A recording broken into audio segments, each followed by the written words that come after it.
मेरा नाम कबीर स्वामी है और मैं हैदराबाद का हूँ। कुछ टाइम पहले की बात है, जब मैं मोबाइल रिपेयरिंग का कोर्स सीखने के लिए पैसे जमा कर रहा था। बड़ी मुश्किल से पैसों का जुगाड़ हुआ तो पता चला कि कोर्स की फीस बढ़ गई है। मुझे पता था कि मेरे नसीब थोड़े जंट टू है, पर इतने खराब होंगे ये इस दिन पता चला था। खैर ये तो मेरी बेड लक की शुरुआत थी। कुछ ही दिनों बाद मेरे साथ वो भयानक घटना घटी कि मुझे टॉयलेट जाने से नफरत हो गई।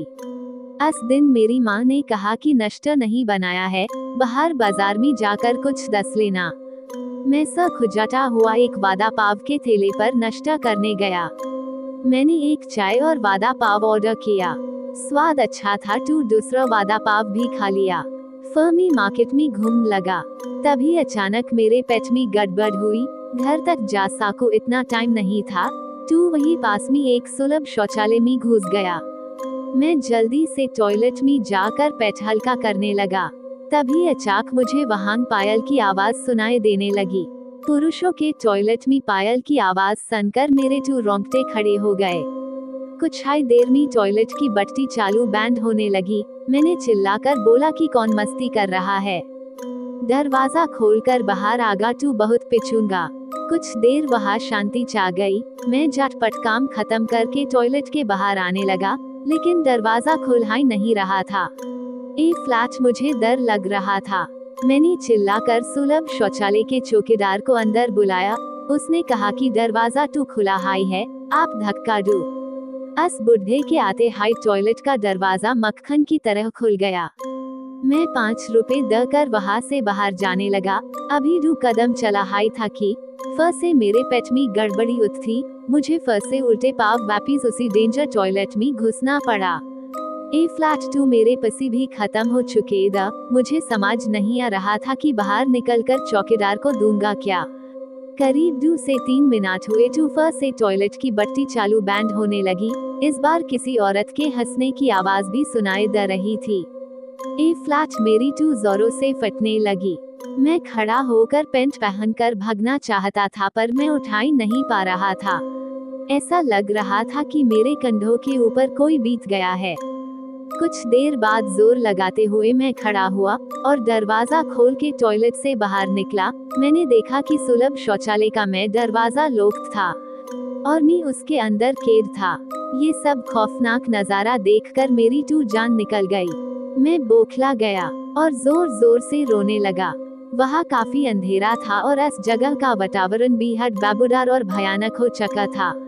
मैं सोच रहा था कि अब वहाँ से बाहर कैसे निकलूं। तभी अचानक वहाँ बड़ी बड़ी लाल आंखों वाली खुले बालों वाली भयानक औरत आ खड़ी हुई। यूं देखकर मेरे होश उड़ गए।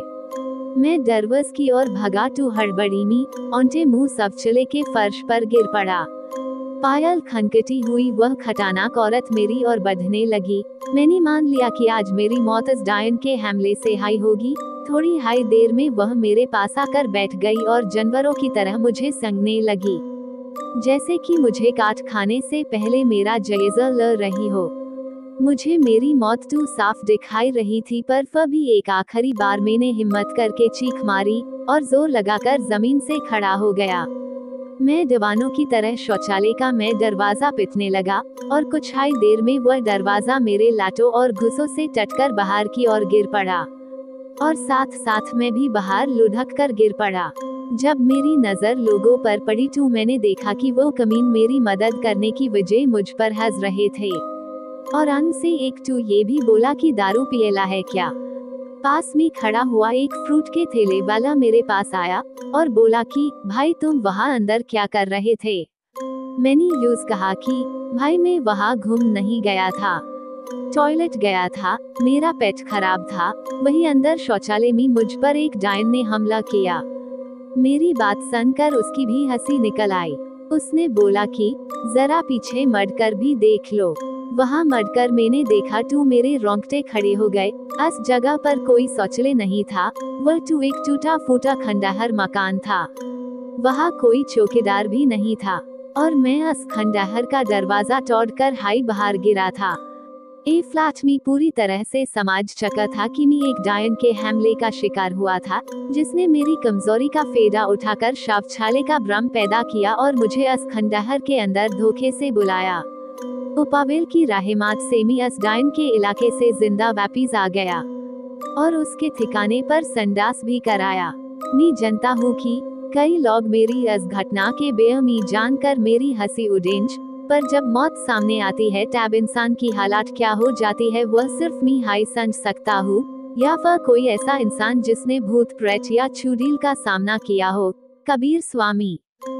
यदि ये कहानी आपको पसंद आई हो तो अपने दोस्तों और अन्य लोगों के साथ शेयर जरूर करिएगा।